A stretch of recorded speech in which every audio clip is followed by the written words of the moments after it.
Page number 28 दूसरा paragraph कि इसके अंदर लेखक ने खुद आत्मकथात्मक रूप से लेखन किया है कि उसके साथ किस प्रकार से उसका बचपन बीता, कैसे वो उस बचपन के अंदर उसने संघर्ष किया, उसके पिता किस प्रकार से उसकी शिक्षा में रोड़ा बन के खड़े हो गए थे, उसकी माँ उसका किस प्रकार से सहयोग करती थी, दत्ताजी राव सरकार किस प्रकार से उसका योगदान वगैरह कर रहे थे। पेज नंबर 28 पे आ जाओ, दूसरा पैराग्राफ। क्या नाम है मेहमान नया दिखाई देता है या गलती से इस कक्षा में आ बैठे हो? कक्षा के सबसे ज्यादा शरारती चौहान के लड़के ने सामने आकर खिल्ली उड़ाने के स्वर में पूछा। चौहान यही वहां इस पर आपने सुना ना, वो एक चौहान पृथ्वीराज चौहान ऐसा कुछ करके वो महाराष्ट्र का मुख्यमंत्री भी रहा है, अशोक चौहान करके ऐसे, तो वहां की एक मतलब जाति है चौहान, तो वहां का कोई शरारती लड़का है, उसने सामने आकर के पूछा भाई कौन इसी कक्षा का है, वो बाहर से आया है, नया मेहमान कौन है, नाम पता। मेरे ध्यान में आया कि मेरी पोशाक भी अजनबी जैसी है, बाल गुड़ी की लाल माटी के रंग में मटमेली हुई धोती और गमछा पहनकर मैं अकेले ही था। गमछा और धोती पहने हुए, मतलब उस समय के जो धोती टाइप ऐसे कपड़े पहनते हैं, यानी गरीब प्रवृत्तियों के इस प्रकार से बच्चे उनको निककर अच्छे पैंट शर्ट तो मिलते नहीं थे उस समय। लेखक की स्थिति, आर्थिक स्थिति भी इतनी समृद्ध नहीं थी कि वो इतना अच्छा लेखन है वो कर पाए या इतना अच्छा अपने अध्ययन के लिए अपने अच्छे संसाधन जुटा पाए, संभव नहीं था। अब देखो आगे क्या कहता है, देखे तुम्हारा गमछा, कहते उसने मेरा गमछा खींच लिया, मतलब पतले कपड़े का तौलिया टाइप होता है बांधा हुआ, उसको खींच लिया। पूरी कक्षा में खींचातानी होगी और फट जाएगा, ठीक है, यानी उसको ये लगा कि अब मेरा जो गमछा है गया, अब मेरा गमछा पूरी कक्षा है वो उसको क्या करे, खींचातानी कर रही है और फट जाएगा। मन में यह सोचकर रुआसा हो गया, मतलब उसको थोड़ी रोने टाइप से आ गई, क्योंकि बाकी सारे बच्चे रोज क्लास वाले शराब, ये पहली बार गया, इसके साथ के जो बच्चे थे वो तो आगे चले गए थे, लेकिन वैसा कुछ नहीं हो, मतलब इसको जो डर लगा कि मेरे गमछे से खेलेंगे फट जाएगा, फिर मैं घर पे क्या करूँ, जो उसके भय के कारण उसकी जो स्थिति हुई, आगे कुछ भी नहीं हुआ। उस लड़के ने अपने सिर पर लपेट लिया और मास्टर की नकल करते हुए उसे उतारकर टेबल पर रखकर अपने सिर पर हाथ फेरते हुए हुरुश की आवाज में इस प्रकार से बोलने लगा। इतने में मास्टर आ गए, वो गुंडा झट से अपनी जगह पर जा बैठा और वो लड़का झटाक से अपनी जगह पर जा बैठा। मेरा गमछा टेबल पर ही रहा, वो है मेरा जो गमछा था वो टेबल पर ही रहा। पहले दिन ही इस घटना ने मेरे दिल की धड़कन बढ़ा दी और छाती में धक धक। अब उसको ये लगा मास्टर अभी आया, पता नहीं क्या कहेगा, डांटेगा, ये गमछा किसका है, यहाँ क्यों पड़ा है, किस लिए पड़ा है। तो विभिन्न प्रकार के शिक्षक है तो विभिन्न प्रकार के प्रश्न तो पूछेगा ही पूछेगा। इसीलिए वो कह रहा लेखक कि मेरे मन के अंदर क्या व्याप्त हो गया, भय व्याप्त हो गया। रण नवरे मास्टर कक्षा में आई है, मास्टर का नाम या जाति के संबोधन से किया गया है, ठीक है। टेबल पर मटमैला गमछा देकर पूछा किसका है रे? मेरा है मास्टर, तू कौन है? मैं जकाते पिछले साल फेल होकर इसी कक्षा में बैठा हूँ, यानी पिछले साल फेल हो गया था इसीलिए इसी कक्षा में बैठा हूँ, और इसी कक्षा में इतने दिनों तक घर वालों ने भेजा नहीं, इसीलिए वो क्या कह रहा है कि अब मैं इस कक्षा के अंदर आया हूँ।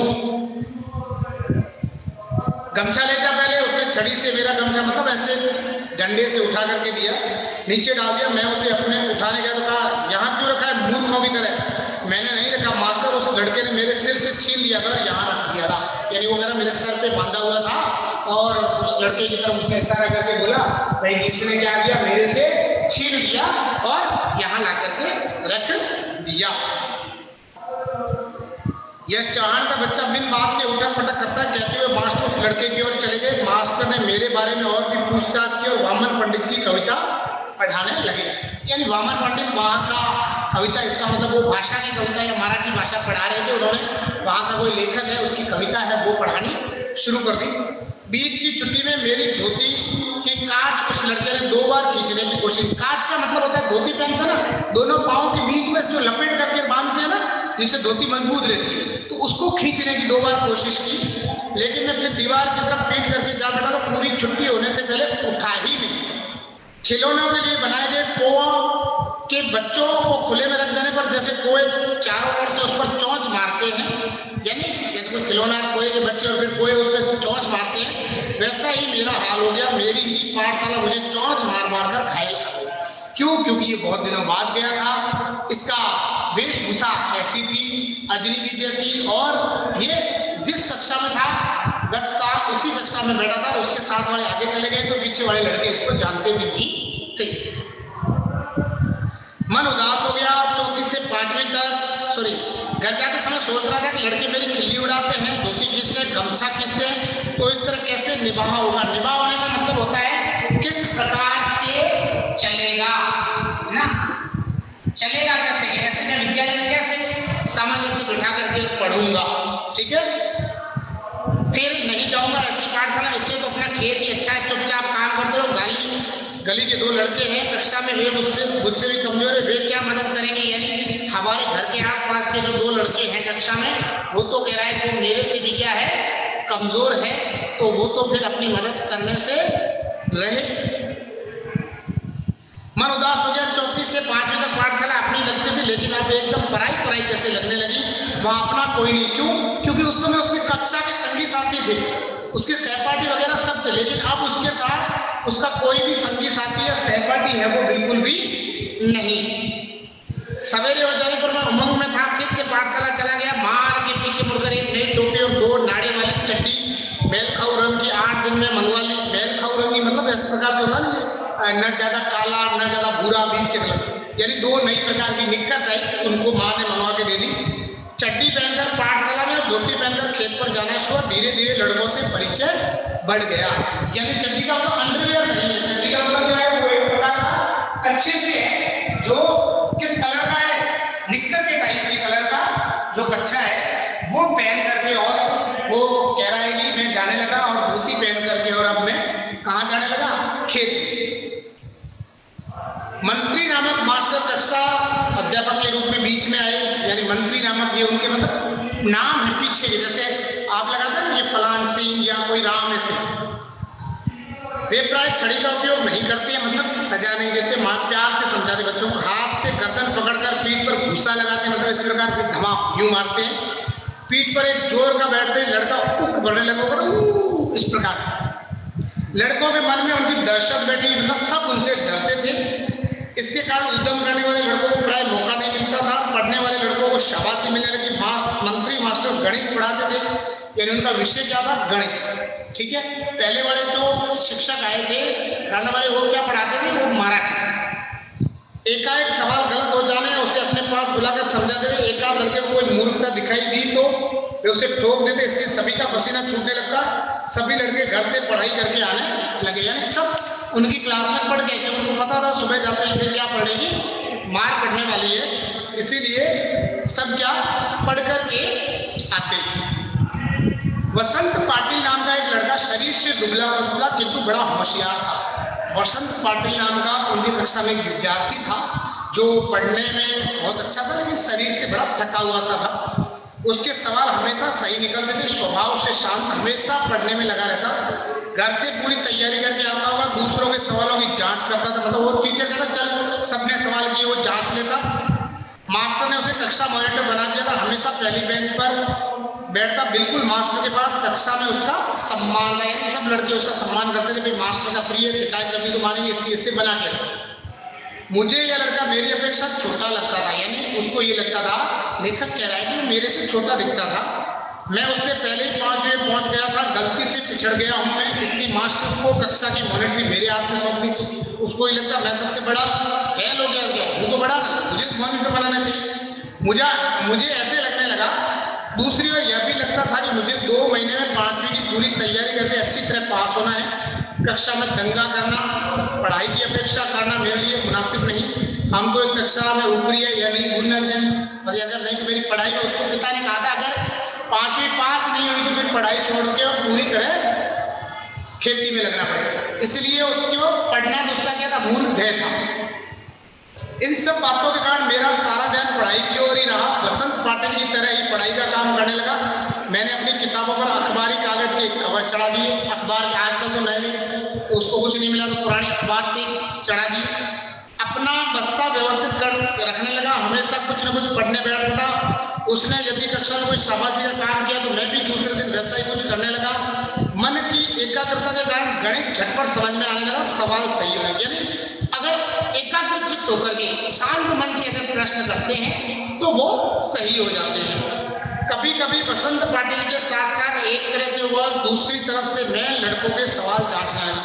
यानी वो कह रहा धीरे धीरे अब जैसे बसंत पाटिल कक्षा का प्रमुख बच्चा हो गया था, वैसे लेखक कह रहा है कि मैं भी है वो क्या हो गया, कक्षा का प्रमुख बालकों की श्रेणी में आकर के खड़ा हो गया था। क्यों खड़ा हो गया था तो वो कह रहा है इसलिए क्योंकि मैंने भी उसके बाद क्या करना शुरू कर दिया, पढ़ना लिखना शुरू कर दिया था, घर से अच्छी तैयारी करके और एकाग्रचित होकर के पढ़ते, इस कारण से गणित अच्छी समझ में आने लगी थी।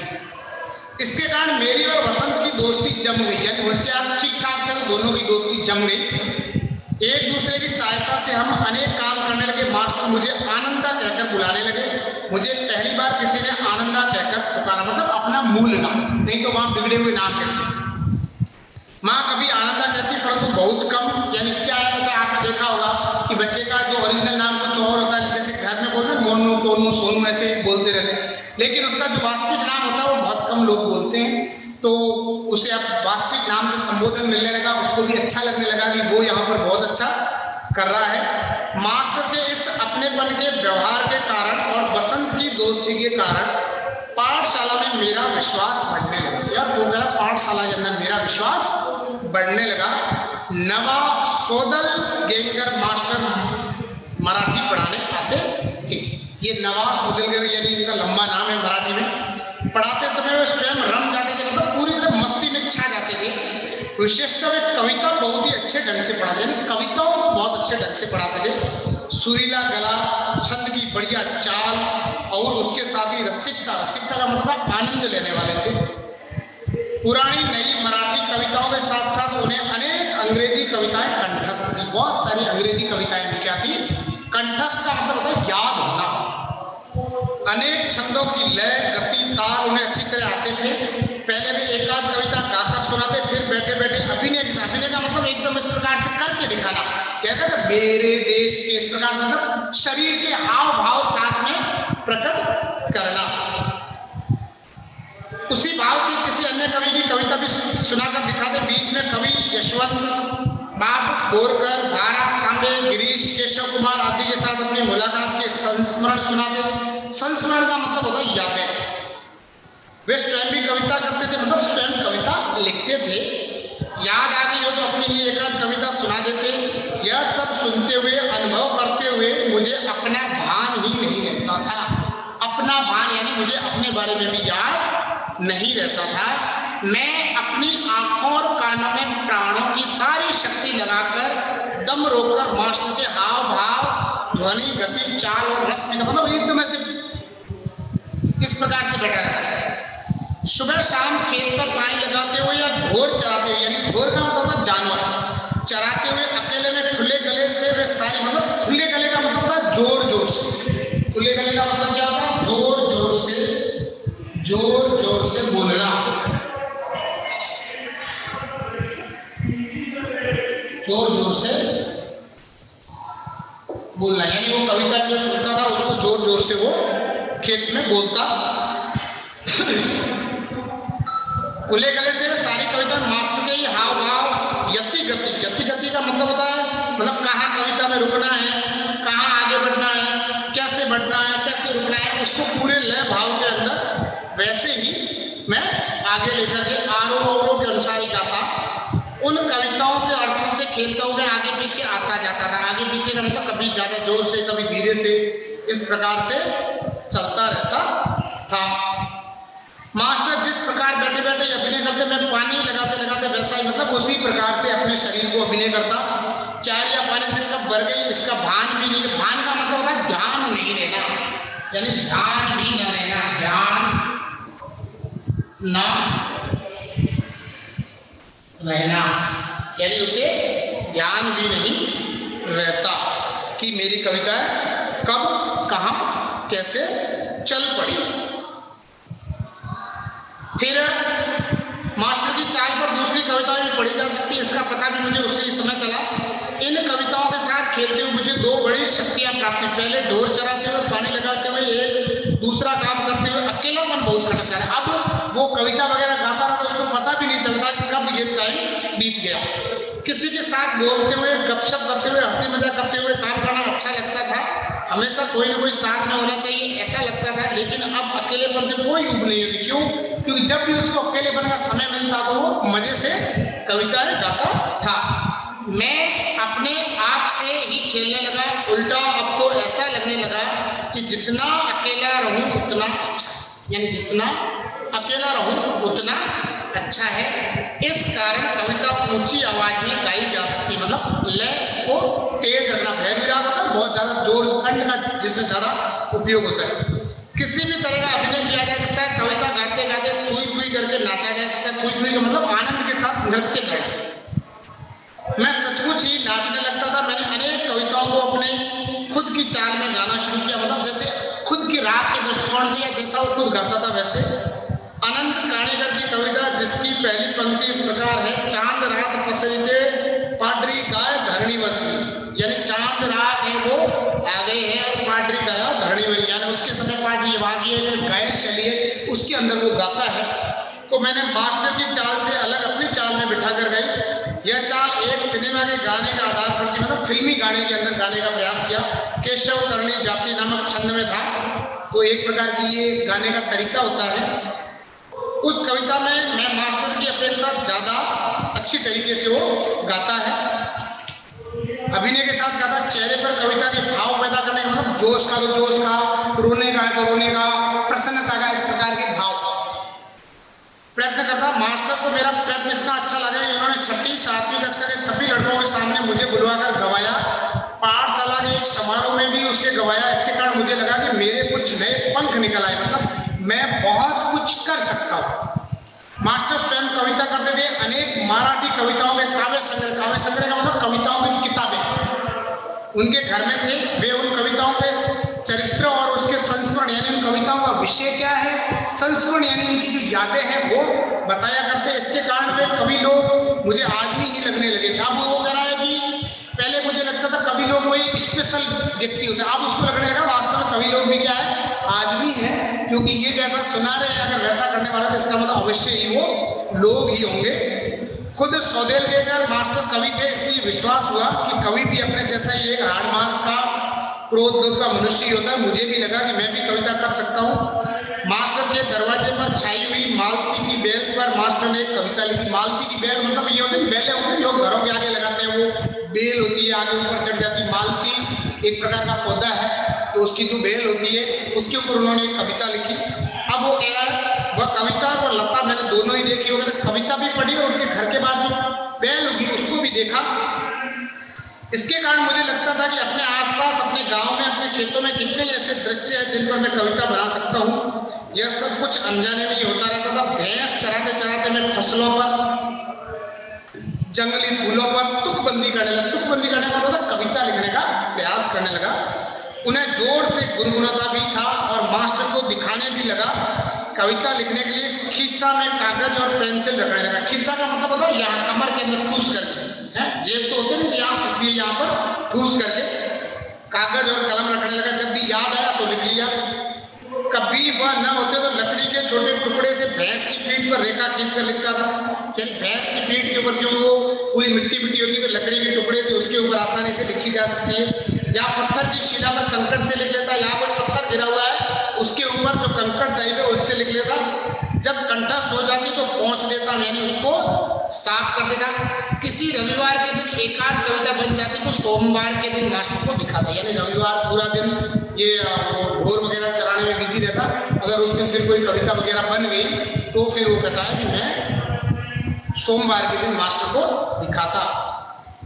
बहुत बार तो सवेरा होने तक का धीरज छूट जाता और मैं रात को ही मास्टर के घर जाकर कविता दिखाता। मतलब उसको बेचैनी होती मेरी कविता कैसी है, और वो रात को भी उनके घर जाके चला जाता। वे उसे देखते और शाबाशी देते और फिर कभी कभी तो कविता के शास्त्र पर एक पूरी महफिल हो जाती। मतलब समझा दे कविता का शास्त्र ये है, इसमें ये ध्यान रखना पड़ता है, इसमें लय का ध्यान रखना पड़ता है, इसमें गति का ध्यान रखना पड़ता है, इसमें गति का ध्यान रखना पड़ता है, वगैरह वगैरह। बोलते बोलते मास्टर बताते कवि की भाषा कैसी होनी चाहिए, संस्कृत भाषा का उपयोग कविता के लिए किस तरह होता है, छंद की जाति कैसे पहचाने, उसका लय क्रम कैसे देखें, अलंकारों में सूक्ष्म बातें कैसे होती है, शब्दों के अंदर अलंकार का प्रयोग कैसे करना है। अलंकारों को भी एक शास्त्र होता है, मतलब शास्त्र का मतलब होता है उसका एक व्याकरण, उसकी एक पुस्तक।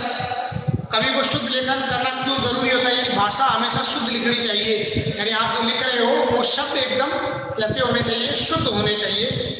शुद्ध लेखन के नियम क्या है आदि अनेक विषयों पर वे सहज बातें बताते रहते। मुझे उनके प्रति अपनापन अनुभव था, मतलब ये लगता है ये तो मेरे अपने है।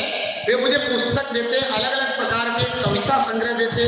उन्होंने कई नई तरह की कविताएं सुनाई, तो लगा मैं इस ढर्रे पर कविता बनाऊं, इस ढर्रे पर मतलब इस चाल पर कविता बनाऊं। फिर तो सारे दिन उस दिशा में मेरी कोशिश चलती। इन बातों से मैं सौदेल देकर मास्टर के बहुत नजदीक पहुंच गया था, मतलब गुरु शिष्य का संबंध अच्छा हो गया, और जाने अनजाने मेरी मराठी भाषा सुधरने लगी और उससे लिखते समय मैं बहुत सचेत रहने, मतलब बहुत सावधानी से शुद्ध लिखने लगा। अलंकार, छंद, लय आदि को सूक्ष्मता से देखने लगा, शब्दों का नशा चढ़ने लगा, ऐसे लगने लगा कि मन में कोई मधुर बाजा बजता रहता है। तो इस प्रकार से वो कह रहा मेरा जो जीवन है वो आगे बढ़ने लगा। ये इन्होंने मराठी में लिखा था, और केशव प्रथम वीर एक व्यक्ति का नाम है, उन्होंने इसका हिंदी के अंदर अनुवाद किया है। ठीक है, अब अगर कुछ समझ में नहीं आया तो बोलिए।